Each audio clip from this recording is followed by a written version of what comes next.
요한복음 7장 25절에서 52절인데 특별히 37절, 39절을 중심으로 제가 설교를 할 예정입니다. 그래서 여기만 봉독을 할 수 있도록 그렇게 하겠습니다. 명절 끝날 곧 큰 날에 예수께서 서서 외쳐 이르시되 누구든지 목마르거든 내게로 와서 마시라. 나를 믿는 자는 성경의 이름과 같이 그 배에서 생수의 강이 흘러나오리라 하시니. 함께 있습니다. 이는 그를 믿는 자들이 받을 성령을 가리켜 말씀하신 것이라. 예수께서 아직 영광을 받지 아니하심으로 성령이 아직 그들에게 계시지 아니하시더라. 아멘. 우리 옆에 분들하고 인사하시죠. 목마르시죠?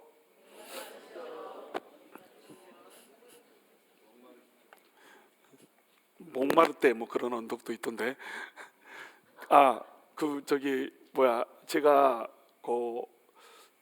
서울대 수의대 다닐 때 그 옆에 그 주점이 하나 있었습니다. 그 주점 이름이 목마르때였어요. 목마를 때 그 술집 와가지고 호프 마시라고 목마를 때 막 주점이 있고 막 이랬는데, 여러분 우리가 목마를 때 호프집에 가서 맥주 마시는 걸로 목마름이 해결되지 않습니다. 그거 마시고 나면 더 목말라지는 거예요. 우리 인생도 똑같습니다. 우리가 목마를 때 우리 인생길에서 이 인생이 우리 목마름을 해결해 줄 거라고 생각하는 그런 것들을 마신다고 해서 우리 목마름이 해결되지 않아요. 저도 제가 이 석사학위 공부를 할 때 노벨 의학상 받는 게 꿈이었잖아요. 좀 그럴싸한 논문을 써가지고 셀 네이처 이런 페이퍼에 내고 그 다음에 그것이 축적돼가지고 결국에 노벨 의학상을 받는 거, 이게 제 꿈이었습니다. 그거 하려고 제가 뭐 새벽같이 출근을 해서 퇴근도 새벽 별 보면서 퇴근을 했습니다.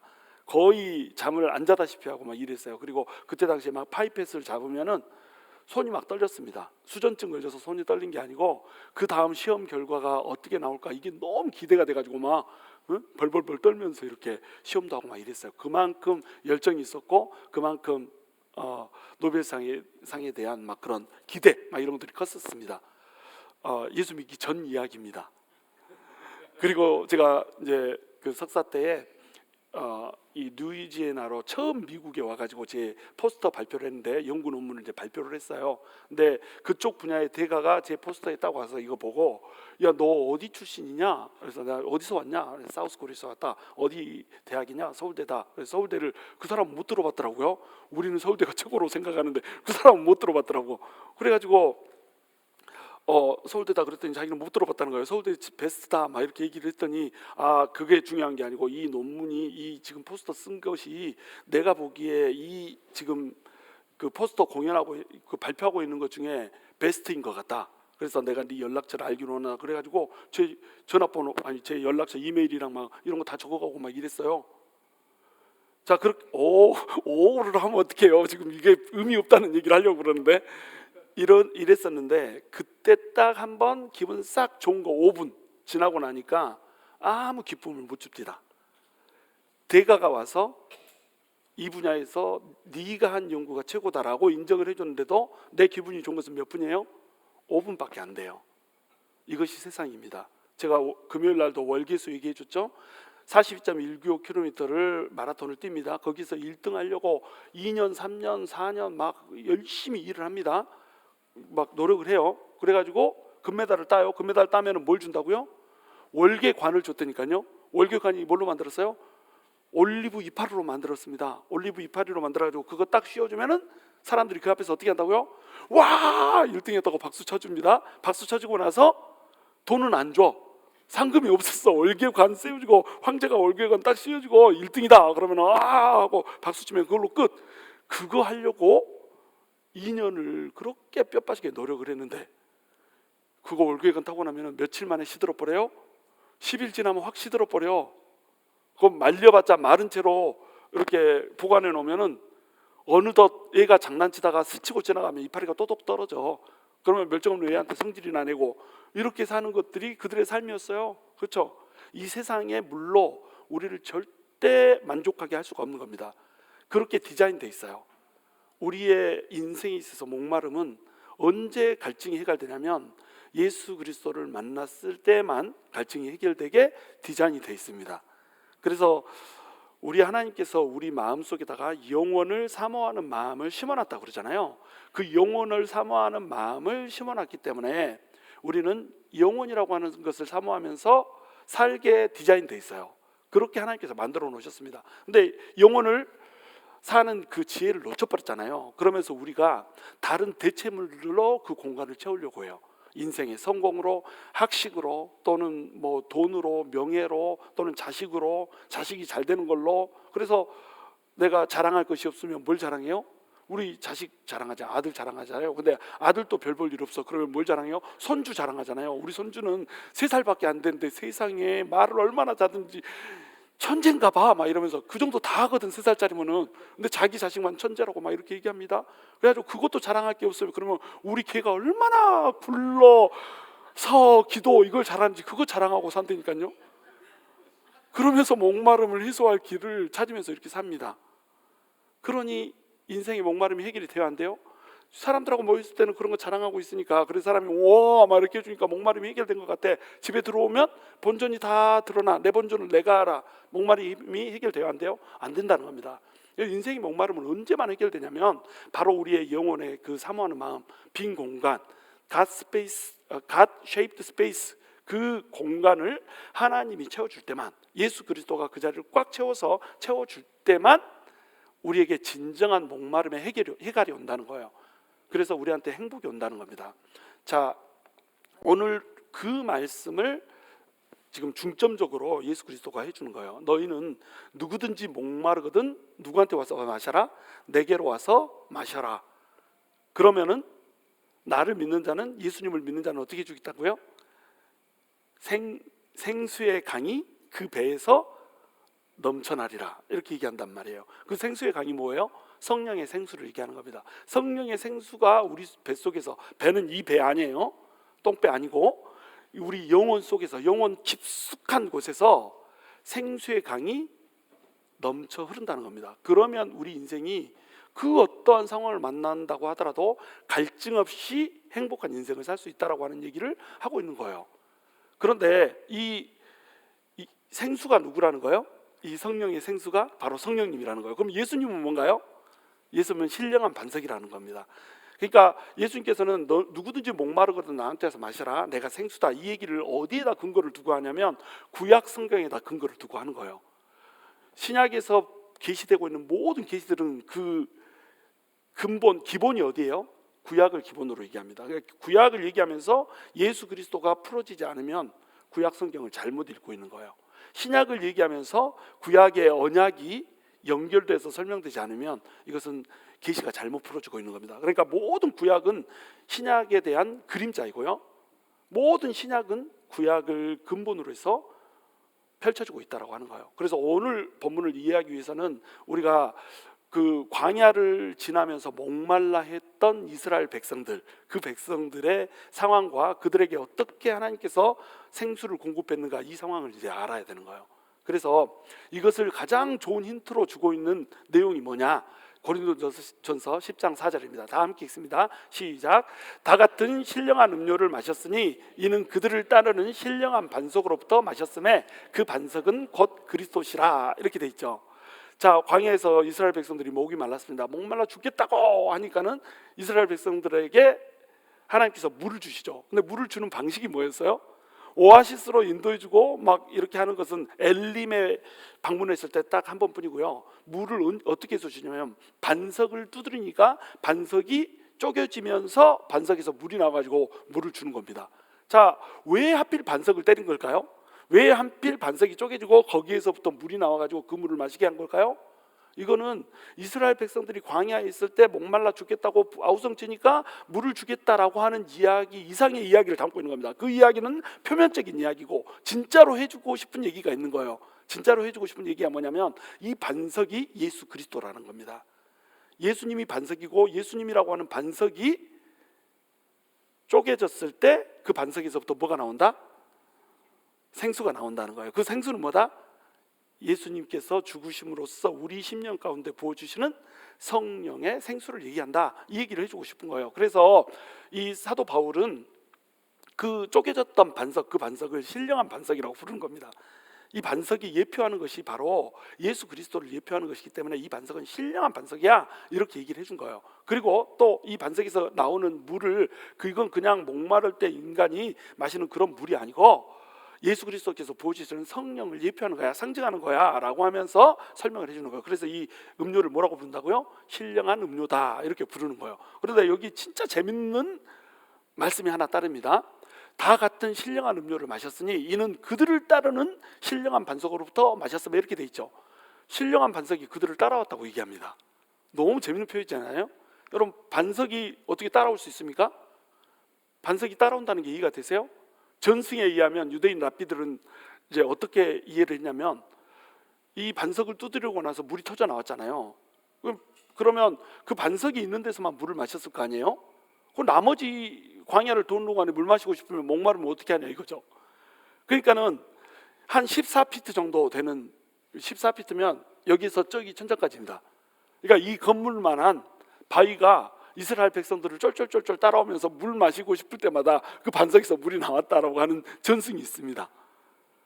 자, 그러면 사도 바울이 그들을 따르는 신령한 반석으로 마셨으며 하면은 이 신령한 반석은 바로 그 전승의 입각에서 이걸 써놓은 걸까요? 아니죠. 전승의 입각에서 써놓은 게 아닙니다. 물론 그걸 염두에 둬서 설명하는 걸 수도 있어요. 유대인들은 다 그렇게 이해하고 있으니까, 랍비들이 그렇게 가르쳤으니까, 아 진짜 14피트짜리 반석이 따라오면서, 바위가 따라오면서 물을 내줬나 보다, 이렇게 이해하고 있으니까 그걸 이용해서 그 반석은 사실은 따라오는 진짜 바위가 아니라 예수님을 얘기했던 거야, 이 얘기를 해주려고 이렇게 설명했을 수도 있단 말이에요. 근데 이 따르는 반석, 그들을 따라오는 반석은 누구라는 거예요? 예수 그리스도라는 겁니다. 그러니까 예수를 우리가 믿는 순간에 예수님은 우리를 따라온다는 거예요. 우리는 목이 말라서 물 찾을 곳을 향해서 우리가 가잖아요. 근데 우리가 예수를 믿어버리잖아요. 그러면 예수님이 우리를 쫄쫄쫄쫄 따라오시면서, 너 목마르지? 목마를 때 됐는데? 아니 저 목마른지 모르겠거든요. 사람이 너무 목마르면 목마른 걸 잊어버립니다. 목마른 거 모르겠는데, 아니 목말라 물 마셔야 돼. 그래서 물을 쫄쫄쫄쫄 예수님이 따라다니면서 우리에게 목마름을 준다는 거예요. 이것이 예수 믿는 자의 복입니다. 근데 사람들은 예수 밖에서 물을 찾으려고 하는 거예요. 그러니까 물도 아닌 꾸정물 마시고, 물도 아닌 바닷물 퍼마시고. 여러분, 바닷물 마시면 어떻게 돼요? 물을 마셨는데 더 목말라, 더 목마르니까 아이고 물이 더 필요하네 하면서 물을 또 퍼마셔. 이게 인생이란 말이에요. 인생은 우리 이 호수에 떠 있는 게 아닙니다. 인생은 바다라고 하는 망망대해에 떠 있어요. 어디로 갈지를 몰라.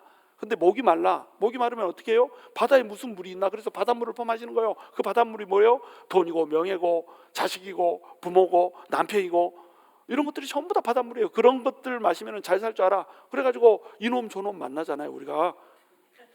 아니 시집가기 전에 그렇잖아요. 이놈 저놈 만나죠. 이놈 만나서, 이놈 만나면은 내 속이 만족스러울 것이다 했는데 그놈이 내 속을 만족시켜요? 못 시켜요? 못 시켜. 그러니까 이놈 못 쓰겠네, 저놈 만나자 하고, 저놈 만나면 어때요? 그놈도 똑같은 놈이야. 인생의 해갈을 그놈이 해줄 수 없다는 겁니다. 그 반대도 마찬가지고요. 인생의 해갈은 사람부터 오는 게 아닙니다. 인생의 해갈은 어떤 사람이 만들어낸 어떤 시스템이나 또는 어떤 물질에서부터 인생의 해갈이 오는 게 아니에요. 인생의 해갈은 어디에서만 온다? 예수 그리스도한테로만 온다라고 하는 얘기를 지금 얘기해 놓고 있는 거예요. 그래서 도대체 어떻게 반석이 사람을 따라온단 말인가? 어떻게 반석이 사람을 따라와요? 예수 그리스도가 반석이니까, 예수를 믿으면 예수님이 우리를 따라오는 반석이 돼가지고, 야야야 목마르지? 물 마셔야 돼. 이렇게 하면서 물을 주시고 이렇게 한다는 겁니다. 자, 그걸 이제 구체적으로 설명하는 성경 구절들이 있어요. 자, 반석이 물을 내는데, 이 반석이 물을 내는 장면이 구약에서 몇 번 나옵니까? 광야를 돌 때 몇 번 나와요? 2번 등장을 해요. 2번 다 반석을 지팡이로 치니까 물이 나오잖아요. 근데 그래서 이 두 이야기를 같은 이야기다 이렇게 생각하는 사람들이 있습니다. 근데 이 사람들은 성경을 깊게 연구를 못한 거예요. 깊게 연구를 하면은 어느 시점에 이 사건이 일어났는지, 그리고 어떤 장소에서 일어났는지, 그리고 어떤 방식으로 일어났는지, 이걸 보면은 두 사건은 절대 같은 사건이 아닙니다. 모두가 다 다릅니다. 일어난 시점도 다르고요, 장소도 다르고요, 일어난 방식도 다릅니다. 그리고 그 의미도 달라요. 그러니까 맨 처음에 등장하는 이 반석에서 물이 나오는 장면은 언제 나오면 출애굽기 17장 6절에서 나옵니다. 한번 읽어보시죠. 시작. 내가 호렙산에 있는 그 반석 위 거기서 내 앞에 서리니 너는 그 반석을 치라. 그것에서 물이 나오리니 백성이 마시리라. 모세가 이스라엘 장로들의 목전에서 그대로 행하니라. 자, 이스라엘 백성들이 애굽에서 어마어마하게 목마름을 가지고 있었습니다. 노예로 살고 있어요. 노예로 살고 있으니까 얼마나 인생이 힘듭니까? 그러니까 우리는 이곳으로부터 좀 자유롭고 싶다, 이런 목마름을 가지고 있었습니다. 그 목마름을 해결해 주기 위해서 우리 하나님께서 이스라엘 백성들을 애굽에서부터 데리고 나와버렸어요. 그래서 구원을 주셔버린 겁니다. 자, 구원을 주시고 나서 이제 하나님의 백성을 삼기 위해서 하나님께서 이 백성들을 어디로 인도해 가십니까? 시내산으로 인도해 가시는 거예요. 근데 첫 번째 이 물이 갈라지는, 이 반석에서 갈라져 가지고 물이 나오는 이 사건은 시내산에 도달하기 전입니다. 엘림이라고 하는 곳을 지나죠. 이 엘림이라고 하는 곳은 어떤 곳이었어요? 마라의 쓴물 사건 바로 직후에 벌어진 거잖아요. 물이 없어. 광야에 나왔는데 3일 길을 지나와도 물이 없는 거예요. 맨 처음에 갈라서 홍해바다를 가루가 나올 때만 해도 너무너무 기분이 좋았어요. 야, 우리가 드디어 애굽에서 나왔다.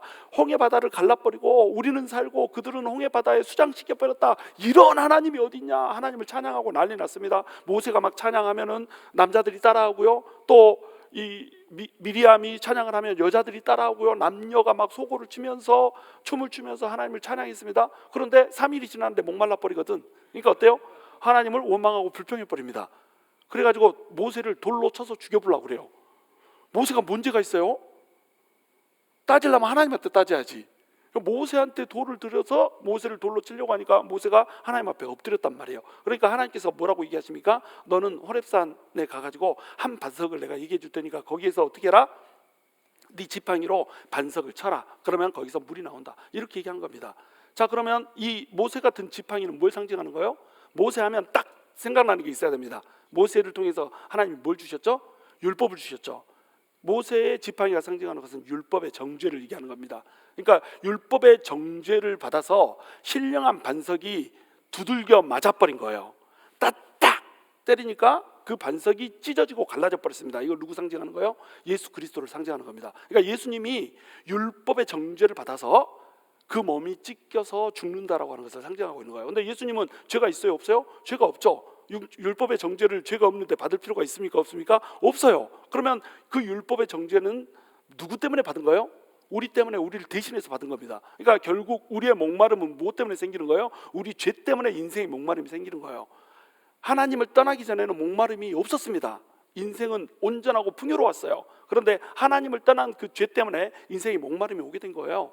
그 목마름을 해결해 주기 위해서 예수님께서 우리를 대신해서 율법의 정죄를 맞아 죽어버린 겁니다. 율법의 지창자이시고 이 피조물들을 창조하신 예수님이, 이 인간을 창조하신 예수님이 인간의 손에 맞아서 죽어버린 거예요. 그 사건이 무슨 사건이에요? 바로 이 출애굽기 17장 6절의 사건인 거예요. 그래서 물이 확 쏟아내 나왔습니다. 예수님이 죽으심으로 말미암아서, 십자가에서 예수님이 그 몸이 찢겨서 죽으심으로 말미암아서 뭐가 나왔다는 거예요? 성령의 생수가 나왔다는 겁니다. 그 성령의 생수가 이제 예수를 믿는 사람이라고 한다면 누구라도 그 심령 가운데 들어가서 그 삶의 주인이 되시고 그 삶을 인도해 주신다는 거예요. 그러니까 내 자아는 죽고 예수 그리스도가 내 안에 사는 삶이 돼버리면 인생의 목마름은 없어진다, 이 얘기를 해주고 있는 겁니다. 왜? 예수님이 우리를 대신해서 죽으셨기 때문에 우리는 이제 예수로 살고 나는 죽는 거예요. 근데 우리가 죽지를 않아. 그러니까 인생이 목마른 겁니다. 우리가 죽으라고 그러니까 뭐만 죽어요? 죽은 깨만 죽잖아.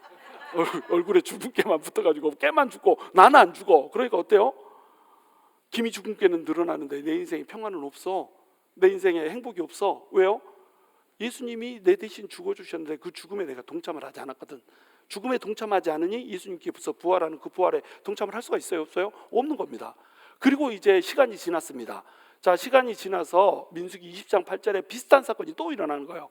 이제 이때는 이스라엘 백성들이 물이 없다고 또 모세한테 막 원망을 하기 시작했습니다.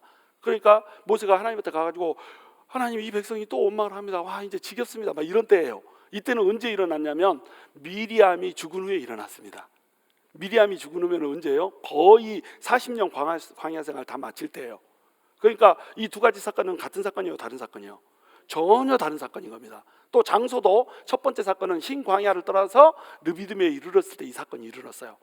그런데 민수기 20장 8절에 있는 사건은 언제 일어났어요? 오히려 신광야에 도달했을 때 일어났습니다. 장소가 완전히 다르죠. 신광야를 떠났을 때 일어난 거고, 여기는 신광야를 도달했을 때 일어난 거고, 신광야의 가데스에서 미리암이 죽은 후에 일어난 사건이 이 사건이에요. 그래가지고 너는 지팡이 있지? 그 지팡이 들고 올라가가지고 내 형 아론과 함께 회중을 모으고 그들의 목전에 너희는 반석에게 명령하여 물을 내라, 이렇게 얘기했죠. 반석을 두드리라고 얘기한 적이 없습니다. 반석을 명령해서 물을 내라. 첫 번째 사건은 어떻게 했어요? 반석을 두드려라, 이렇게 얘기한 겁니다. 왜요? 예수 그리스도가 우리를 대신해서 죽어야 되기 때문에. 그래서 두드렸어야 됐어요. 근데 두 번째 사건에서는 예수님이 우리를 위해서 두 번 죽으실 필요가 없어. 예수님은 우리를 위해서 한 번 죽으면 되는 거예요. 그러면은 성령님은 어때요? 계속 예수 그리스도 그 따르는 반석이 우리를 계속 쫓아다니면서 명령할 때마다 그 반석에서 물이 나오는 겁니다. 주님 성령을 부어주세요, 성령으로 우리를 가득 채워주세요 할 때마다 성령님이 나와서 우리를 충만하게 하면서 우리의 인생의 갈증을 계속 해결해 준다는 겁니다. 바로 그 얘기를 하고 있는 거예요. 그러니까 반석을 다시 두드릴 필요가 없어. 예수님을 다시 십자가에 못 박을 필요가 없어. 그래서 명령을 하라고 얘기한 거예요. 그런데 모세가 어떻게 해버립니까? 옛날에 물 나오게 한 그 기억도 있고, 두들겼을 때 나왔잖아요. 그 기억도 있고, 또 이스라엘 백성들이 계속 물 내놓으라고 나한테 난리를 치니까 성질 나는 측면도 있고, 그러니까 화풀이를 해버린 겁니다. 내가 너희를 위해서 물을 내랴 하면서 그냥 반석을 땅땅 두 번 쳐버렸어요. 그렇게 했어도 물은 나왔습니다. 왜?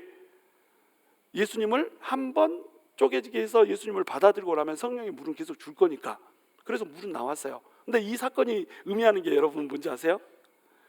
하나님을 믿었던 사람들이 갈라디아서에 보면 어떻게 합니까?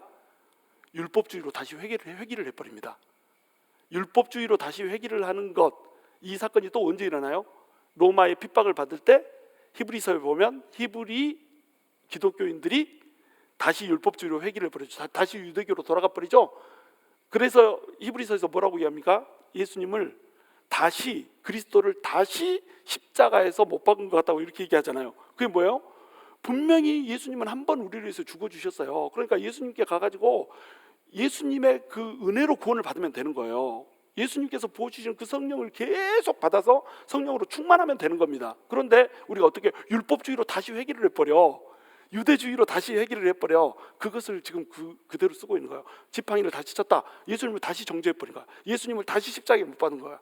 이렇게 하면 안 된다는 거죠. 여러분, 우리가 예수님을 계속 십자가에 못 박을 필요가 있어요, 없어요? 없습니다. 여러분이 어떤 죄를 지었어요? 또는 어떤 예수님 앞에 나는 주님 내가 열심히 섬기지 못했네요, 내가 다른 사람들은 막 변기통 밑에 있는 교회 변기통 밑에 있는 막 소변을 닦으면서 그렇게 열심히 일하고, 부엌에서도 막 손톱이 빠지게 막 이렇게 일하고 막 이렇게 하는데, 지문이 다 닳게 일을 하고 막 이러는데 나는 너무 바빠서 주님을 섬길 시간이 없고 막 이래가지고 못하네요. 너무 좀 죄송해가지고 나 같은 자한테도 주님의 성령이 임하고 나 같은 자에도 주님이 역사해 주실까요? 우리 이렇게 생각할 때가 너무 많아요.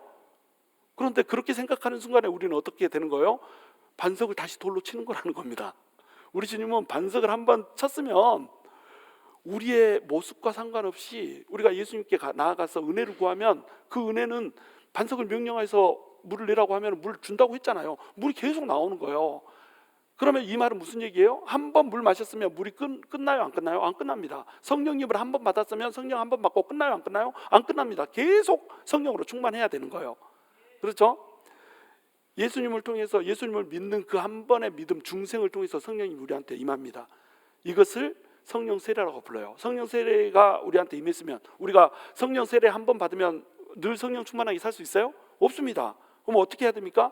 항상 성령을 우리가 받아야 되는 거예요. 항상 성령 충만함을 받아야 되는 겁니다. 그래서 항상 성령님이 임재하시는 곳에 나가야 되는 거예요. 우리가 성령님이 우리한테 이미 내주에 계시는데 성령이 오소서 이렇게 찬양하면 안 된다. 성령님 내 마음속에 찾아오소서, 성령님이 내 마음속에 오소서 이렇게 찬양하면 안 된다. 이렇게 말하는 사람들이 있어요. 크게 오해하는 겁니다. 성령님의 존재 형태가 몇 가지라고요? 세 가지라고 하는 거예요. 임재, 내재, 그 다음에 편재. 성령님 어디나 계십니다. 어디나 계신데 뭘 오라고 그래? 그러면 성령님 어디나 계세요. 그리고 우리 마음속에도 내재하고 계시죠. 근데 성령님이 강력하게 임재할 때가 있다는 거예요. 강력하게 그 성령님의 존재하심을 드러낼 때가 있다는 거예요. 그걸 임재라고 불러요. 임재는 아무 때나 임하는 게 아니라고 그랬어요. 하나님을 사모할 때, 하나님을 찾을 때, 하나님을 강력히 초대할 때 그 임재가 임하는 겁니다. 그 임재는 하나님을 향해서 내 인생의 목마름이 내 스스로 힘으로 인생의 길에서 내가 물을 찾으려고 하는 것을 통해서는 절대 이루어질 수가 없습니다. 예수 그리스도 당신을 잡을 때만 내 목마름이 해소될 수 있습니다. 예수님 나한테 성령을 부어주십시오 하고 환영할 때 성령님이 우리한테 임하는 거예요. 그걸 임재라고 부르는 겁니다. 뭐 술집에서 술 마시다가 목마를 때 뭐 호프집 가가지고 호프 마시다가 성령이 임하는 게 아니라니까요.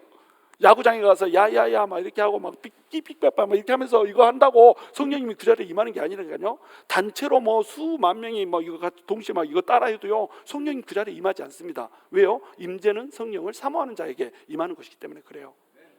그래서 신령한 물을 사모하는 그 자에게 물을 내라 명령하면 물을 주세요 하나님한테 간구만 하면 예수님을 우리를 위해서 한 번 물이 갈라졌기 때문에 우리를 따라오는 반석이 되셔서 우리에게 계속 지속적으로 물을 주신다는 겁니다. 자, 그 얘기를 어디에서 증명을 하냐면 21장에 가서 증명을 해요. 21장에 가면 이건 시간이 더 지났습니다. 이제 누구도 죽어버렸어요? 아론도 죽어버렸어요. 이제 모세도 죽기 일부 직전이요. 다 죽고 2세대만 이제 가나안 땅으로 들어가기 직전입니다. 이때 어떤 일이 벌어지냐면 사람들이 또 원망하고 불평합니다. 뭐가 없다고요? 먹을 것이 없다. 왜 우리한테 이 박한 음식 만나만 주냐 이렇게 막 불평하고요. 물이 없다고 또 불평을 했습니다. 먹을 것과 물이 없다고 불평을 했어요. 그러니까는 불뱀을 보내가지고요. 불뱀을 보내신 건 아니죠. 그동안 보호하고 이렇게 막아주셨던 그 불뱀을에서 보호막을 딱 해제함으로써 불뱀들이 막 돌아다니면서 수많은 백성들이 다 죽어버렸습니다. 그걸 보면서 자, 우리 주님 이거 어떻게 해야 됩니까? 이 백성들을 다 여기서 죽이겠습니까? 모세가 기도를 하니까 어떻게 했습니까? 모세를 세워라. 아니 저기 놋뱀을 세워라. 놋뱀을 들어올려라. 그 놋뱀을 들어올리면 그걸 보는 자는 산다. 이렇게 해가지고 놋뱀을 들어올렸습니다. 그래가지고 놋뱀을 본 자만 살았어요. 놋뱀 안 본 사람은 전부 다 죽어버렸습니다. 그렇죠? 놋뱀 안 본 사람은 다 죽어버렸어요. 이 사건을 이제 다 봤단 말이에요. 이 세대들은 지금 자기 아버지 엄마 다 죽었습니다. 홍해를 가르고 나올 때 20대 이상이었던 사람은 전부 죽어버렸어요. 20대 밑에 있었던 사람들만 지금 살아남아 있습니다. 그러니까 최고로 고령자가 한 59세 이 정도밖에 안 된 사람들이에요. 그 세대가 지금 자기 눈앞에서 미리암이 죽은 후에 벌어진 그 사건 때문에 이스라엘 백성들이 불평하는 모습 봤죠. 놋뱀 사건 때도 이스라엘 백성들 죽는 거 봤죠. 다 봤어요. 그러니까 이제 목이 말라도 원망을 하겠어요? 못 하겠어요? 원망을 못 하는 거예요. 이러다 나도 죽겠다 싶은 거예요. 지금 이제 이 백성들이 모압으로 갔습니다. 모압은 가나안 땅 바로 들어가기 직전이죠. 요단강 동편에 있는 모압 땅에 가가지고 그 머무르고 있을 때 물이 또 없는 거예요. 그래가지고 물이 없는데 목마른데 말도 못하고 막 웅얼웅얼하고 있습니다. 물이 없는데 물 주라고 입 벌리면 물 주세요 막 이러면 맞아서 죽을 것 같고 그러니까 물 주라는 소리 못하고 막 이러고 있는 거예요. 근데 그 마음을 하나님 아세요? 모르세요? 하신다는 거예요. 물 주라고 원망하고 불평할 필요 없습니다. 여러분 직장 안 된다, 사업 안 된다, 내 일이 원하는 대로 되지 않고 내 뜻대로 되지 않고 다 쫄딱 망했어요. 주님 이렇게 징징대할 필요가 있어요? 없어요? 없습니다. 왜요? 주님이 다 아세요. 그러니까 우리는 주님 앞에 가서 어떻게 하면 됩니까? 그냥 주님하고 소통하면 되는 겁니다. 주님 목말라요. 목말랐다고 기도했으니까 들어주는 게 아닙니다. 왜 들어줘요? 목마른 거 다 하시고 긍휼히 여기서 들어주세요. 근데 주님이 목마른 상황을 주시는 이유는 부르는 겁니다. 그냥 나랑 교제 좀 하자, 소통 좀 하자, 만나기를 원하는 거예요. 그게 우리 주님의 목적이니까요. 우리 주님이 원하는 건 그저 우리와 소통하고 교제하기를 원하는 겁니다. 이 교제의 끈이 끊어져 있으니까 우리 주님이 목마름을 허락하시는 거예요. 근데 우리는 뭣도 모르고 주님 목말라요 막 이렇게 하면서 하나님 나한테만 왜 물을 안 주시나요 하고 원망하고 불평해 버려요. 그러다가 이스라엘 백성들이 광야에서 쓰러져 죽었다니까요. 그걸 다 봤으니 이제 말을 할 수가 있어요? 없어요? 말 못하고 막 이러고 있는 겁니다. 예수님 이걸 알아요? 몰라요? 우리 하나님 알아요? 몰라요? 안다는 거예요. 쫓아오는 반석이라, 따라오는 반석이라 다 아신다는 겁니다. 그래가지고 모압 거기에서 자 함께 읽습니다. 시작. 거기서 부엘에 이르니 부엘은 여호와께서 모세에게 명령하시기를 백성을 모으라 내가 그들에게 물을 주리라 하시던 우물이라. 하나님이 물을 줄 거라고 이미 약속을 해놨었습니다. 내가 저기 우물을 타가지고 물을 엄청 줄 거야. 근데 우물에서 물을 주려면 물이 얼마나 우물이 커야 되겠어요? 지금 사람이 200만 300만 명 됩니다. 200만 300만 명이 우물에서 물을 마시려면 이런 조그마니 우물이면 돼요? 안 돼요? 안 돼요. 물이 펑펑 쏟아나가지고 그냥 물이 넘치게 나오는 우물이라야 됩니다. 이거 사람이 파는 우물로 이게 돼요? 안 되죠. 사람이 삽질해서 이런 우물을 얻어낼 수가 없습니다. 근데 하나님은요 200만 300만을 먹여야 되기 때문에 어떤 우물을 파버려요? 200만 300만에 걸맞는 우물을 파버린다니까요. 이 우물을 이 지역을 뭐라고 불러요? 부엘이라고 부른 겁니다. 왜? 부엘은 부해가 났다 이런 뜻이 아니고 이 부엘 뜻 자체가 오엘이라는 뜻입니다. 부엘, 그 어원학적으로 보면 부엘하고 오엘이 어원이 같아요. 이게 우물이라는 뜻입니다. 샘이라는 뜻이에요. 여기서 우리 하나님이 물을 줘버렸어. 자, 이때 이스라엘 백성들이 물 주세요 원망했어요? 안 했어요? 안 했습니다. 불평 안 했습니다. 안 한 게 아니라 못한 거죠. 죽을까봐 못했어요. 근데 물을 줬어요? 안 줬어요? 줬습니다. 우리 주님은 물 주려고 대기하고 있어요. 왜요? 우리 주님은 우리를 따라오는 반석이거든요. 우리를 쫓아오는 반석입니다. 우리 주님께서 우리를 만나 주실 때 뭐 아브라함을 불렀잖아요. 아브라함 부를 때 아브라함한테 언약을 주잖아요. 언약을 주는데 언약 줄 때 아브라함이 뭘 잘했어요? 못했어요? 뭐 잘한 게 없습니다. 자기 아버지가 우상 숭배자야. 우상 숭배자의 아들이면 아들도 뭐예요? 제 아버지가 우상 숭배자니까 자기도 우상 숭배자. 근데 그 아브라함을 불러버렸다니까요. 그래가지고 내가 너를 위해서 큰 민족을 이루겠다 이렇게 하고 언약을 세워버렸습니다. 그 언약을 준 이유가 뭐예요? 긍휼이에요. 긍휼. 그냥 불쌍하니까 찾아와서 언약을 줘버린 겁니다. 그걸 뭐라고 부르냐면 헤세드라고 부르는 거예요. 헤세드는 왜 줬냐? 인자죠. 우리말로 표현하면 인자인데 이 인자를 왜 줬냐? 그저 불쌍히 여기시면 인자를 줘버린 겁니다. 근데 이 인자가 헤세드가 무슨 뜻이에요? 끝까지 쫓아다니는 사랑이니까요. 한 번 이 사랑을 줘버리잖아요. 그러면 끝까지 쫓아다녀 버립니다. 우리 예수님이 우리한테 왔을 때 우리에게 뭘 주셨습니까? 은혜와 진리를 줬다고 그랬죠. 그렇죠? 하나님이 이스라엘 백성들한테 준 것도 뭐였어요? 인자와 진리죠. 이 인자를 신약적 용어로 표현하는 것이 뭐예요? 은혜입니다. 받을 자격이 아무것도 없는데 그냥 와서 공짜로 줘버린 거예요. 무조건 긍휼하고 불쌍하니까 그냥 줘버린 겁니다. 그것이 은혜예요. 은혜와 진리를 줘버렸어요. 진리는 뭡니까? 진리는 그 헤세드를 줬으니까 이 헤세드가, 이 사랑이, 이 긍휼이, 이 인자가 없어지지 않고 계속 유지가 되잖아요. 끝까지 영원히 없어지지 않고 유지되게 해주는 거, 이게 진리예요. 그래서 은혜와 진리를 우리한테 예수님이 줘버렸다니까요. 그것을 우리 안에서 늘 넘치게 해주려고 예수님은 이미 천상으로 올라갔지만 이 지상에서 살고 있는 우리가 이것을 지속적으로 누릴 수 있게 해주려고 우리 주님께서 특별히 주시는 선물이 하나 있는데 이게 뭐라고요? 시옷으로 성령. 왔다. 시옷 말 안 해도 성령 딱 아시네요. 역시 우리 교회는 수준이 높아. 성령이라는 거예요. 성령의 생수를 예수님을 믿는 모든 사람에게 부어주셔서 내주하게 하시고 이 성령님이 우리를 어떻게 해요? 우리를 쫓아다니신다니까요. 우리 예수님이 우리를 쫓아다니신다니까요. 그러면서 우리의 필요를 모두 하시고 우리의 갈증을 모두 하셔서 우리에게 갈증을 채워주시는 분, 이런 분이 우리 예수님이라고 하는 겁니다. 이걸 주려고 우리 예수님이 초막절에 왔어요. 초막절이라고 하는 절기 자체가 뭘 기념하는 거예요? 물이 없는 광야에서 물을 주시면서 우리를 인도해 주셨다라고 하는 것을 기념하는 것이 초막절입니다. 그래서 초막을 우리가 짓고 있는데 이 초막에서 우리가 광야에서 살았던 것이 아니고 사실은 하나님이 우리의 초막에 임하셔서 살아주셨다. 하나님 그 자체가 우리의 장막이 되어주셔서 살아주셨다. 이것을 기념하는 것이 초막절이고 장막절인 거예요. 이것이 추수하고 때가 맞춰졌다 그랬죠. 그래서 모든 추수를 마친 후에 추수한 후에 저장한다 해서 수장절이라고 부른다고 그랬죠. 이 절기에 그들이 하는 일이 있었다고 그랬어요. 그 물 붓는 의식이라고 그랬죠. 물 주세요 하는 의식이었습니다. 은혜 주세요 하는 의식이라고 하는 거예요. 그러니까 이 초막절에 와가지고 이 목말라 하는 인생한테 목을 축여주려고 하는 것이 우리 예수님이 오신 목적이었어요. 그런데 이 예수님을 인간들이 받아들여요? 안 받아들여요? 받아들이질 않는 겁니다. 그 인간들의 이야기를 이제 오늘 하고 있는 겁니다. 이제서 이제 본문으로 들어갑니다. 큰일 났다. 이거 어떻게 하면 되냐고. 밥 다 먹었어. 눈 와요? 안 와요? 눈 아직 안 오죠? 괜찮아요. 눈 안 오니까.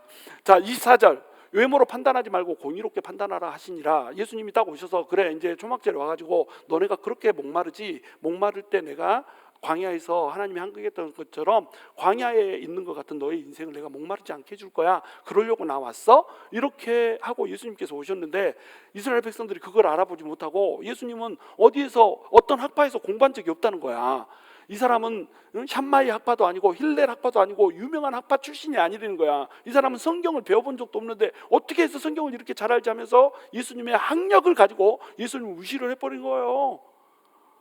그리고 율법을 이렇게 통해서 율법을 가지고 정죄를 예수님을 하려고 하는데 율법을 해석하는 것도 어떻게 해석해요? 껍데기만 보고 율법을 해석하는 거예요. 성경 지식이 많지도 않아. 고작 율법 몇 개 그거 아는 거 가지고 그거 가지고 아는 척하면서 그냥 율법의 제창자시고 창조자이신 예수님한테 와서 자기가 뭐를 아는 것처럼 막 뭐가 다 욱하시 팍 주고 그냥 예수님을 겉으로만 평가하고 외모로만 평가하고 그 속을 알지 못하듯이 율법도 겉으로만 평가하고 피상적으로 평가하고 그 속에 흐르고 있는 하나님의 깊은 정신을 알지 못한 때 적용을 해버리더라는 겁니다. 그러니까 예수님이 생수를 주겠다고 왔어도 예수님을 만날 수가 있어요, 없어요? 만날 수가 없는 거예요. 그래가지고 예수님이 그들한테 이제 얘기를 해주는 겁니다. 성전에서 대놓고 이제 가르쳐 주죠. 그리고 나서 자, 너네는 외모로 판단하지 말고 공의롭게 판단하라, 이렇게 얘기를 해주는 겁니다. 너네가 지금 내가 틀렸다고 하지, 내가 야매로 가르친다고 얘기하지, 내가 틀린 게 아니라 너네가 틀렸어. 나는 하나님이라서 하나님이기 때문에 전할 수 있는 말을 거침없이 너네한테 전해주고 있는 거야. 그것을 너네가 율법을 사랑했다고 한다면, 진짜로 하나님을 사랑했고 하나님의 말씀을 사랑했다고 한다면 내가 하나님이라고 하는 사실을 너네는 알았어야 돼. 근데 너네가 율법도 모르고 하나님이 주신 그 말씀도 모르고 하나님이 그 말씀을 주신 뜻도 모르고 하나님 자체도 모르고 하나님을 안 적이 없기 때문에 너네는 나를 알아볼 수가 없는 것뿐이야. 이렇게 얘기를 해주고 있는 겁니다.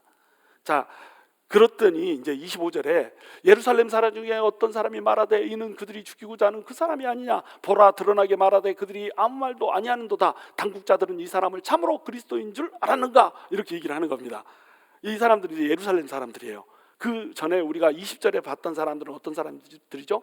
헬라파 사람들이에요. 예수님이 너네가 율법을 범했다는 이유로 나를 죽이려 하노라 막 이렇게 하니까 당신이 미쳤도다. 언제 우리가 죽이려고 했습니까?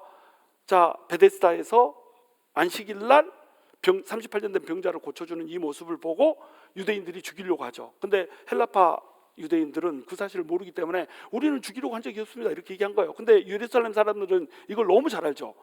초막절에 예수님을 잡아서 죽이려고 막 눈이 살기가 등등해가지고 예수 어딨냐, 분명히 명절이니까 와야 될 텐데 막 이러면서 찾고 다녔었어요. 그걸 너무 잘 알아. 근데 예수님이 지금 몰래 말을 한 게 아니고 성전에서 말을 해버린 겁니다. 성전에서 나를 야매라고 하는데 너네가 야매요, 너네가 짝퉁이요. 응? 누이비똥으로 얘기하면 너네가 누이가 싼 똥이고 내가 누이부똥이요, 이렇게 얘기를 하는 거예요. 자, 그렇게 얘기를 하면은 자기들이 지금까지 자기가 누이비똥이고 예수님은 누이가 싼 똥이라고 지금 주장해 왔잖아요. 그러면은 예수님이 그렇게 주장할 때 어떻게 해야 됩니까? 당장 잡아서 죽여야 되겠다, 이렇게 해야 되지 않겠어요? 그런데 당국자들이 가만히 있는 겁니다. 그랬더니 예루살렘 사람들이 이제 난리를 치고 나타난 거예요. 아니, 그렇게 죽이자고 난리를 치더니 이렇게 딱 드러내놓고 공개적으로 자기들을 비판하는데 왜 못 죽여? 야, 이거 당국자들도 지금 예수님한테 넘어가 버린 거 아니야? 예수님은 메시아라고 생각하는 거 아니야? 막 이렇게 흥분을 한 겁니다. 그래가지고 자기들이 나서가지고 이제 아니, 죽여야 되는 거 아닙니까? 이렇게 말을 하고 나선 거예요. 그전에는 어떻게 했어요? 그전에는 군시렁거렸습니다. 저 메시아 아니요, 예수는 야매요, 야매. 근데 말하는 것 자체를 금지했기 때문에 말 안 하고 있어요. 근데 당국자들이 가만히 있어 버리거든. 죽여야 되는데 가만히 있어야 되거든. 그러니까 전부 다 촛불 들고 나온 거예요. 지금 식으로 얘기하자면 죽여야 됩니다, 막 이렇게 얘기한 거예요. 그러니까는 그래놓고 나서 이제 27절에 얘기합니다. 그러나 우리는 이 사람이 어디서 왔는지 아노라. 그리스도께서 오실 때는 어디서 오시는지 아는 자가 없으리라 하는지라, 이렇게 얘기했죠. 이 사람이 어디서 왔는지 우리는 안다는 거예요. 이 사람은 갈릴리 나사렛에서 자라지 않았냐, 그리고 그 지금 가버나움에 가서 살고 있지 않냐, 가버나움에서 지금 유대로 내려왔다, 우리는 그거 다 알고 있다. 그 아버지도 알고 그 엄마도 알고 그 동생들도 알고 우리 다 알아, 이렇게 얘기하고 있는 겁니다. 그런데 그리스도께서 오실 때는 어디서 오시는지 아는 자가 없을 것이다. 말라기서 3장 1절에 보시면은 예수님이 오시는데 사자를 보내준다고 합니다. 그리고 사자를 보내고 나서 3장 2절에 가시면은 갑자기 호련히, 그리스도가 갑자기 온다고 얘기합니다. 개역 한글에는 호련이라고 되어 있고 개역 개정에는 갑자기로 되어 있습니다. 갑자기 성전에 나타나 가지고 가르칠 것이다, 이렇게 얘기합니다. 그래서 갑자기라고 얘기했으니까 그들은 어느 순간 그냥 구름 가운데 올 거라고 생각을 했어요. 그래서 그 신구약 중간기에 쓰여진 그런 문헌들에 보면은 우리 그리스도가 올 때는 그리스도는 구름에 쌓여서 갑자기 나타날 것이다, 불덩이에 쌓여서 불기둥 가운데 갑자기 나타날 것이다, 막 이런 식으로 써놨습니다. 그것을 그들은 문자 그대로 받아들였어요. 그래서 갑자기 구름을 타고 딱 나타나가지고 내가 그리스도다, 이렇게 얘기해야 그게 그리스도라는 거예요. 그런데 성경을 잘못 읽었어. 성경을 똑바로 읽어보고 얘기를 해야지. 사자를 보내준다고 했잖아요. 말라기서 3장 1절에 당장 예수님의 길을 평탄케 할, 그리스도의 길을 평탄케 할 사자를 보내준다고 얘기했잖아요. 사자가 왔어요, 안 왔어요? 왔어. 뭐 안 왔어? 세례와 왔다 그랬어. 잘했어. 이 사자는 어흥 아닙니다. 사자 이게 먼저 보내주는 그런 하나님이 보내신 자라는 거예요. 그 보내준 자가 왔습니다. 세례 요한이 왔어요. 그렇죠? 그리고 세례 요한이 나는 사자고 내 뒤에 오는 사람이라고 설명을 해줬습니다. 그렇게 해서 예수님이 왔어요. 그러면 그 예언대로 하면은 사자를 먼저 보내주셔서 평탁히 한다고 했으니까 당연히 눈에 보이는 모습으로 와야죠. 그렇죠? 좀 성경을 자세히 보고 얘기를 해야지, 피상적으로 보고 겉으로만 보고 성경을 판단해버리면 그 사람을 뭐라고 불러요? 거만한 사람, 미련한 사람. 우리 잠언에서 배우고 있잖아요. 미련한 사람, 거만한 사람이라고 부르는 겁니다. 성경을 자기들이 다 아는 게 아니잖아. 요만큼 아는 지식 가지고 안다고 잘난 척하고 있는 거예요. 그래가지고 갑자기 온다.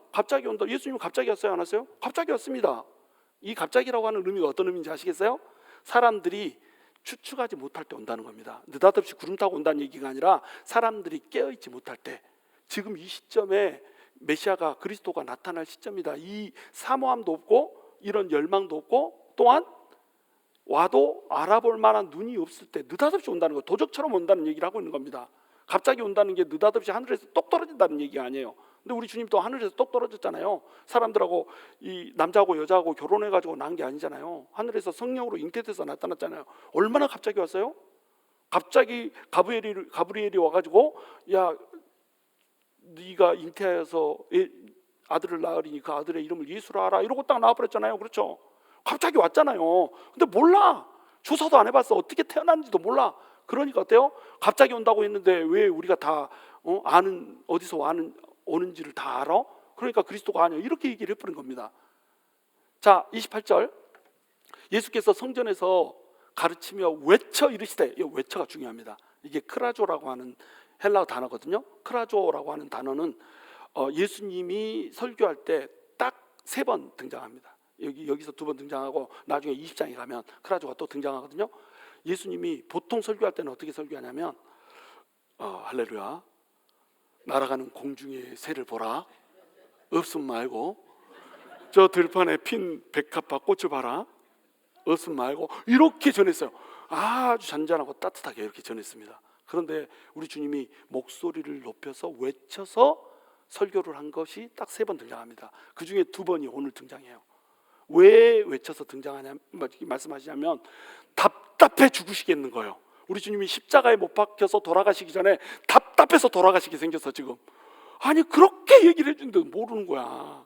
성경을 안다고 하면서 성경 말씀 우리 율법에 이렇게 나와 있다, 구약 성경에 이렇게 나와 있다 얘기하는데 구약 성경을 제대로 깨닫지도 못해. 알지도 못하고 그 말씀이 의미하는 바를 그냥 깨닫지도 못하고 있는 겁니다. 그러니까 어때요? 답답해 죽겠는 거예요. 그래가지고 우리 주님이 외쳐서 얘기합니다. 성전에서 가르치시며 외쳐 이르시되, 너희가 나를 알고 내가 어디서 온 것도 알거니와 내가 스스로 온 것이 아니니라. 나를 보내신 이는 참되시니 너희는 그를 알지 못하나 나는 아노니 이는 내가 그에게서 났고 그가 나를 보내셨음이라 하시니, 이렇게 얘기하죠. 우리 예수님이 너희가 나를 알고 내가 어디서 온 것도 알아, 내가 나사렛에서 온 거 너희가 알지. 이것은 어떤 예수예요? 인간으로서 예수를 안다는 겁니다. 그런데 진짜로 예수님이 원래 오셨던 그곳에 대해서는 알지 못한다는 거예요. 예수님이 원래는 하나님이시잖아요. 너희는 내가 스스로 온 것이 아니라, 내가 스스로 온 것이 아니라는 거예요. 누가 보내서 왔어요? 나를 보내시니, 다시 얘기해서 하나님이 보내셨다는 거예요. 나를 보내시니는 참되시니, 이때 참되다 이 얘기는 우리는 아무한테나 참되다는 표현을 쓰는데 유대인들은 누구한테만 참되다는 표현을 씁니까? 하나님한테만 참되다는 표현을 씁니다. 그러니까 나를 보내시는 참되시니, 이 말은 하나님이 날 보내셨으니 이런 말이에요. 그래서 너네는 하나님을 알지 못한다 이렇게 얘기합니다. 하나님을 알지 못해. 너네는 하나님을 알지 못한다는 게 무슨 뜻이에요? 우리 하나님 아는데? 이렇게 얘기할 수 있죠. 근데 여기서 예수님이 하나님을 너네는 알지 못한다 이 얘기는 무슨 얘기예요? 하나님을 진짜로 경험해서 알지 못한다는 겁니다. 그냥 책 읽어서 성경책에 하나님이라고 하는 단어 나오니까 하나님인갑다 이렇게 해서 아는 거 말고 진짜로 내가 아냐? 하나님을 몰라요. 여러분, 우리도 하나님 알까요? 모를까요? 우리 하나님 모릅니다. 물론 알지. 하나님 만나서 아는데 다 알아 몰라. 다는 몰라. 이만큼 아는 거예요. 이만큼. 우리가 하나님을 아는 건 이만큼 아는 거고요. 하나님 믿지 못하는 사람은 얼만큼 아는 겁니까? 아예 모르는 거야. 우리는 하나님을 많이 아는 것 같은데 이만큼 압니다. 근데 예수님은 어때요? 하나님을 다 압니다. 왜? 예수님이 하나님 자체니까. 그러니까 예수님이 당당하게 말씀하시는 거예요. 너희는 그를 알지 못하나 나는 아노니 이는 내가 그에게서 낳고, 이때 낳고는 이 낫다는 얘기가 아닙니다. 이것은 from이에요. from. 그러니까 헬라어에는 낫다는, 태어났다는 얘기 나오지 않습니다. 헬라어 단어에는 그냥 from의 뜻을 갖는 단어만 나와요. 그러니까 내가 누구로부터 왔다, 하나님으로부터 왔다, 이 얘기만 하고 있는 거예요. 그가 나를 보내셔서 내가 하나님으로부터 와가지고 나는 하나님에 대해서 다 안다, 하나님에 대해서 나는 다 알기 때문에 내가 말하고 있는 것은 야매가 아니고 내가 말하고 있는 게 진짜고, 하나님을 안다고 그렇게 떠들어대면서 하나님을 진짜로 만나본 적도 없고 하나님에 대해서 경험한 바도 없는 그 너네 당국자들은 하나님을 모른다 이 얘기예요. 여러분, 하나님을 안다라고 그들은 떠들었지만 하나님을 인격적으로 만나지 못했습니다. 오늘날에도 그런 사람이 얼마나 많은지 몰라요. 하나님을 안다라고 얘기하지만 인격적으로 하나님을 만나본 적이 없는 사람들이 많습니다. 그런 사람들이 꼭 어떻게 해요? 저 사람은 2단이네, 저 사람은 3단이네, 저 사람은 하나님 보낸 사람이고 야매네, 짝퉁이네, 꼭 그런단 말이죠. 자, 30절, 그들이 예수를 잡고자 하나 손을 대는 자가 없으니 이는 그의 때가 아직 이르지 아니하였음이라. 무리 중에 많은 사람이 예수를 믿고 말하되 그리스도께서 오실지라도 그 행하실 표적이 이 사람이 행한 것보다 더 많으랴 하니, 예수에 대하여 무리가 수군거리는 것이 바리새인들에게 들린지라. 대제사장들과 바리새인들이 그를 잡으려고 아랫사람들을 보내니 예수께서 이르시되 내가 너희와 함께 조금 더 있다가 나를 보내신 이에게로 돌아가겠노라, 이렇게 얘기합니다. 자, 예수님을 사람들이 잡고자 했습니다. 그런데 손을 대고자 하는 자가 있어요, 없어요? 없습니다.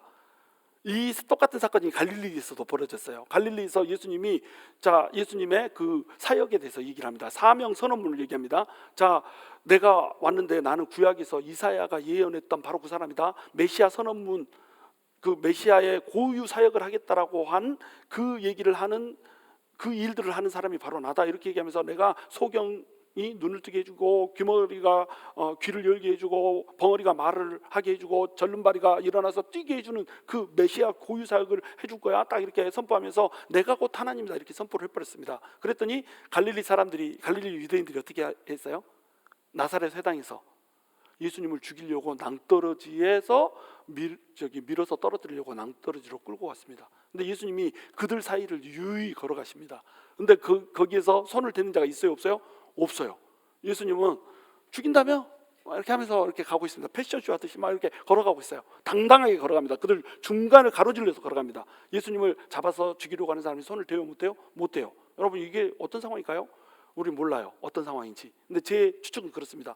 손을 잡아서 죽이려고 하는데 얼음 그대로 멈춰라, 안 움직여. 예수님은 언제 죽습니까? 6월절에 3년 반의 공생애를 마치고 6월절에 죽어요. 죽는 때가 정해져 있습니다. 예수님을 아무 때나 죽이지 못해요. 왜냐하면 예수님이 사람에게 죽임을 당할 수가 없습니다. 이 예수님이 오신 이유는 뭐예요? 자살하려고 온 거예요. 예수님이 십자가에서 돌아간 사건은 뭐냐면 사실은 엄밀히 따지면 타살 사건이 아니고 자살 사건입니다. 왜냐하면 예수님은 잡혀서 죽을 정도의 사람이 아니거든요. 예수님은 하나님이면서 동시에 사람이기 때문에 12영이나 되는 천사를 데려다가 로마 제국 자체를 그냥 한 밤에 쓸어버릴 수 있습니다. 하나님이시니까. 그런데 예수님이 십자가에서 잡혀 돌아가셨어요. 무슨 얘기예요? 예수님이 일부러 십자가에 잡혀서 죽으셔야 될 때가 됐기 때문에 우리 죄를 대신해서 죽으신 겁니다. 그러니까 이것은 타살 사건이 아니고 자살 사건인 거예요. 예수님이 우리 같은 것들을 위해서, 그렇게 지질이 말 안 듣는, 그렇게 예수님을 부인하고 부정하던 우리 같은 사람들을 위해서 그냥 대신 죽겠다고 자살해버린 거라니까요. 31절, 무리 중에 뭐 하는 사람들이 예수를 믿고 말해. 이제 그 오병이의 사건 이후에 생명의 떡 설교를 했을 때 많은 사람들이 예수님을 떠났다고 그랬죠. 그런데 예루살렘에 와가지고 수장절에 이제 예수님이 초막절에 와가지고 소리를 지면서 이제 가르치니까 이때 막 다시 사람들이 모여들기 시작합니다. 이 사람 진짜 메시아 아닌가? 막 이러면서 예수에 대해서, 자, 메시아가 또 온다고 할지라도, 그리스도가 다시 온다고 할지라도 그 행하실 표적이 이 사람이 행한 것보다 더 많겠냐? 그 행한 일들을 봐봐라. 구약에서 예언한 그것들을 그대로 행했을 뿐만 아니라 거기에 더해버렸지 않느냐? 소경을 한 명만 고쳐도 어때요? 그 이사야가 예언한 것이 성취가 되는 거잖아요. 근데 한 명만 고쳤어요? 아니면 여러 번 고쳤어요? 여러 번 고쳤습니다. 그리고 그 바디메오 고칠 때는요, 여러분 마태복음 그 공간복음들만 이렇게 같이 조합해서 보면 어떻게 나오냐면 두 사람이 나옵니다. 두 사람이. 한 명만 고친 게 아니에요. 일타쌍피. 한 번에 2명 고쳐버렸다니까요. 우리 주님이 그 사건을 한 번만 한 게 아니라 여러 번 해버렸습니다. 그리고 죽은 사람을 살린다 막 이런 것은 예언에 나와 있지도 않아요. 근데 죽은 사람 살려버렸어요. 나병 환자 고친다 그런 거 예언에 나와 있지 않습니다.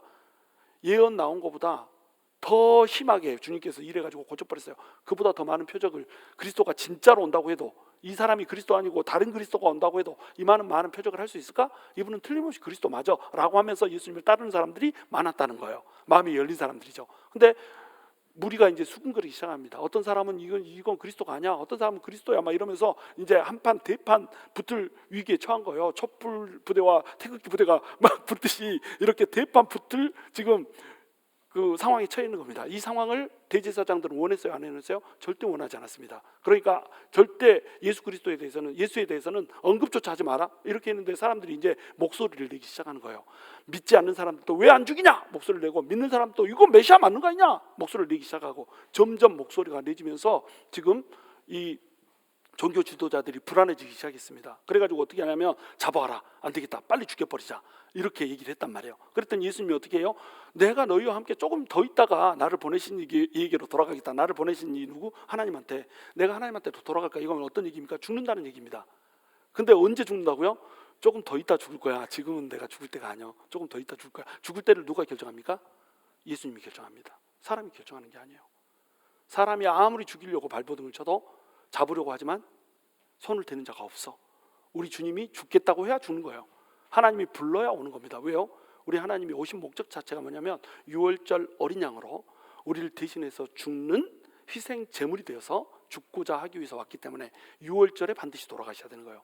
지금 수장절에 예수님이 돌아가실 뻔하면 예수님은 메시아가 아닌 거예요. 반드시 언제 죽어야 된다? 유월절에 죽어야 된다. 지금 앞으로 6개월의 시간이 나왔습니다. 6개월 정도 더 있다가 내가 네가 죽이려고 안 해도 나 십자가 올라가서 죽을 거야 이렇게 얘기를 하고 있는 거예요. 그랬더니 이것들이 또 이해를 하지 못하고, 너희가 나를 찾아도 만나지 못할 것이요 나 있는 곳에 오지도 못하리라 우리 주님께서 이제 말씀하시니까, 이에 유대인들이 서로 묻되 이 사람이 어디로 가기에 우리가 그를 만나지 못하리요? 헬라인 중에 흩어져 사는 자들에게로 가서 헬라인을 가르칠 터인가? 이렇게 물어보고 있습니다. 자, 헬라인에게 가르치겠다 이 말은 뭐냐면, 이방인들에게 가르치겠는가 이 말을 하고 있는 거예요. 이 디아스포라 유대인들이 있었잖아요. 흩어 사는 유대인들을 디아스포라 유대인들이라고 불렀습니다. 디아스포라 유대인들은 10명만 넘으면 회당을 짓고 그 회당에서 구약 성경을 가르쳤습니다. 그런데 이 사람들한테 가가지고 가르치다가 여기서도 뺀질을 당한다 이 얘기를 하고 있는 거예요. 예수는 완전 조롱하고 있는 거예요. 헬라에 흩어져 사는 디아스포라들한테 가서 가르쳐도 버림을 받아가지고 고작 헬라인들이나 가르치겠지 이런 얘기하고 있는 겁니다. 나를 찾아도 만나지 못할 터요 나 있는 곳에 오지도 못하리라 한 이 말이 무슨 말이냐 이렇게 하면서 이해를 하지 못하는 거예요. 말을 해줘도. 자, 37절 함께 읽습니다. 시작. 명절 끝날 곧 큰 날에 예수께서 서서 예쳐 이르시되 누구든지 목마르거든 내게로 와서 마시라. 나를 믿는 자는 성경의 이름과 같이 그 배에서 생수의 강이 흘러나오리라 하시니, 이는 그를 믿는 자들이 받을 성령을 가리켜 말씀하신 것이라. 예수께서 아직 영광을 받지 아니하셨으므로 성령이 아직 그들에게 계시지 아니하더라. 여러분, 나를 믿는 자는 성령의 이름과 같이 그 배에서 생수의 강이 흘러나오리라 라고 하는 말씀을 우리 주님께서 해주면서, 너희는 목마르거든 나한테 와서 마시라 외치고 있습니다. 봐보세요. 명절 끝날 곧 큰 날에 7일 동안의 초막절 모든 행사가 끝났습니다. 그리고 8일째에 대행사로 모였습니다. 이때 행사가 제일 큽니다. 이때에 외쳐 이르시되 이렇게 돼 있죠. 또 소리쳐서 외치는 겁니다. 이때는 왜 소리쳐야 되냐면, 이 사람들이 초막절에 하는 행사가 두 가지가 있다고 그랬죠. 첫 번째 행사는 뭐라고 그랬어요? 관유 행사입니다. 그래서 실로암에서 물을 가져다가 성전에서 물을 붓는 의식, 이 의식은 왜 한다고요? 광야에서 물을 주신 그것을 감사해서 했다고 앞에서 이미 설명했습니다. 그리고 또 이 행사는 왜 했습니까? 다음 해에도 우리에게 물을 내려주세요, 우리에게 은혜를 주세요, 우리에게 비를 내려주셔서 하늘 문을 여시고 우리에게 비를 내려주셔야 우리가 이른 비와 늦은 비 그리고 우로를 받고 살아갈 수 있습니다. 그래야 농사가 지어지고 그래야 우리가 먹고 살지요. 이렇게 하면서 호산나 라바 호산나 라바 네 가지 식물을 묶어가지고 이걸 쥐어 흔들면서 호산나 라바 호산나 라바 큰 구원을 이루시면서 지금 이곳에 오셔서 지금 우리를 구원하소서, 큰 구원을 주소서 막 이러면서 호산나 라바 호산나 라바 외쳤던 거예요. 호산나가 무슨 뜻입니까? 호산나? 지금 구원하소서. 호시아나입니다. 호시아나, 이게 지금 구원하소서 이런 뜻이에요. 라바는 뭐예요? 크다는 뜻입니다. 지금 크게 구원하소서. 또는 이 라바는 뭐 아버지로부터 왔다고 그러기도 하고 그래요. 하여튼 뭐가 됐건 간에 우리를 지금 구원하소서, 큰 구원을 우리에게 베푸소서 이런 뜻입니다. 그러면서 물을 막 붓고 있는 거예요. 근데 그 물은 뭐예요? 생수를 예표하는 거라니까요. 생수를 상징하는 거라니까요. 실로암 물에서부터 이 성전까지 심리가 됩니다. 심리가. 그 심리가 되는 길을 제사장들이 줄을 쫙 서요. 그래가지고 줄을 쓴 채 이 물을 막 전달하는 의식을 합니다. 그래가지고 물을 떠서 나른 게 아니라 전달하면 그걸 가지고 붓는 거예요. 그 의식을 하면서 우리에게 은혜를 베풀어 주시옵소서, 은혜의 생수를 주시옵소서. 지금 물을 붓고 있어요. 근데 생수가 지금 어디 있어요? 그 옆에 있잖아요.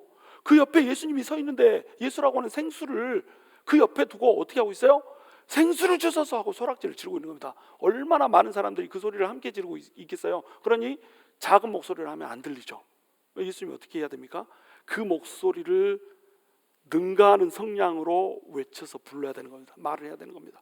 그게 생수가 아니라고. 너희가 세상에서 취하려고 하는 그 물, 너네 힘으로 어떻게 해서든지 강구하는 마음을 가지고 힘을 발동해서 얻으려고 하는 그 물이 생수가 아니라고. 내가 생수야, 내가 생수. 나라고 하는 생수를 너네가 마시면 성경의 이름과 같이, 성경 어디에 이게 나와 있어요? 성경 어디에 구체적으로 나와 있지 않습니다. 방금 설명해드린 민수기에 나왔던, 신명기에 나왔던, 출애굽기에 나왔던 그 대목들 있죠. 그 대목이 바로 이 얘기를 하고 있는 거예요. 구약에서 얘기하고자 하는 그 반석에서 터져 나온 물, 반석이 쪼개지고 갈라지면서 예수님이 이 율법의 정죄를 받으면서 찢겨지면서 나오는 그 성령의 생수, 그 얘기를 구약 시대에 예표로 얘기해놨다면 예수님이 진짜로 신약에 와서 그 일을, 예표를 이제 모형이 아니라 원형으로 이루어준다는 겁니다. 그림자가 아니라 실제로 이루어진다고 하는 거예요. 그러니까 예수를 믿으면 어때요? 예수를 믿으면 생수의 강이 그 속에서 흘러넘치죠. 그러니까 야, 목마르면 나한테 와서 마셔. 나한테. 세상에서 헛된 짓 하지 말고 나를 좀 믿어봐. 나를 믿는 자는 그 배에서 생수의 강이 넘쳐 흐르는 거야. 여러분, 이 생수를 우리가 마셔야 되지 않겠어요? 근데 예수님이 얼마나 안타깝겠어요. 그러니까 소리 목청 터져 흐르면서 소리를 외치는 겁니다. 저도 보통 설교를 이렇게 하지 않잖아요. 막 흥분해서 막 이렇게 하지 않지 않습니까? 얼마나 내가 답답하겠어. 예수 말고 다른 것을 쫓는, 그래서 다른 것에서 여러분의 답답함을 해소하려고 하는 그 모습들이 얼마나 답답해. 얼마나 답답해 미치는 거야. 답답해. 예수가 물이라고. 예수가 생수의 근원이라고. 그 예수를 믿어야 되는 거예요. 그 예수를 믿어야 여러분의 인생에 있는 그 답답함, 여러분의 그 심령 속에 있는 답답함, 정말 내가 답답해 죽을 것 같아요, 내 인생이 꽉 막혀서 정말 그 변비 같은 인생이에요, 미치겠어요 하는 그 인생들을 예수 그리스도 그분을 붙들면, 그분이 성령의 생수의 근원이라, 그분만 붙들면 생수가 흘러넘치게 되는 거라. 어떤 상황에서도 평화를 이룰 수 있고, 어떤 상황에서도 목마르지 않을 수 있고, 어떤 상황도 물을 부어주셔서 해갈을 시킬 수 있는 예수 그리스도 생수의 근원이 있는데 어디 가서 물을 찾고 있어? 어디서 똥물을 찾고 있는 거야? 어디서 구정물을 찾고 있는 거야? 제발 생수를 마셔라. 구정물 말고 똥물 말고 생수 좀 마시면 안 되겠니? 라고 예수님께서 소리쳐 부르고 계시다라고 하는 겁니다. 그 다음은 시간이 너무 지나서 그냥 안 하고 넘어가는 걸로 하겠습니다. 아쉬우면 다음 주에 여기서부터 설명을 하도록 그렇게 하겠습니다. 여러분, 말씀 맺습니다. 여러분, 인생이 답답하시죠? 일이 뜻한데도 풀리지 않으시죠? 그게 인생의 속성입니다. 인생은 답답함을 특성으로 합니다. 왜 그러냐면 인간이 하나님을 떠나면서 인간에게 죄가 들어오고, 이 죄의 문제는 우리에게 죽음을 가져왔어요. 그리고 우리 인생의 목마름은 이 죽음의 그림자일 뿐입니다. 그러니까 예수를 믿건 예수를 믿지 않건 모든 사람들은 답답한 상황 속에 놓일 수밖에 없게 돼요. 세상 사람들은 예수 없이 이 답답함을 해결하려고 합니다. 그러니까 영원히 답답함을 해결하지 못해요. 영원히 목마름이 해소되지 않습니다.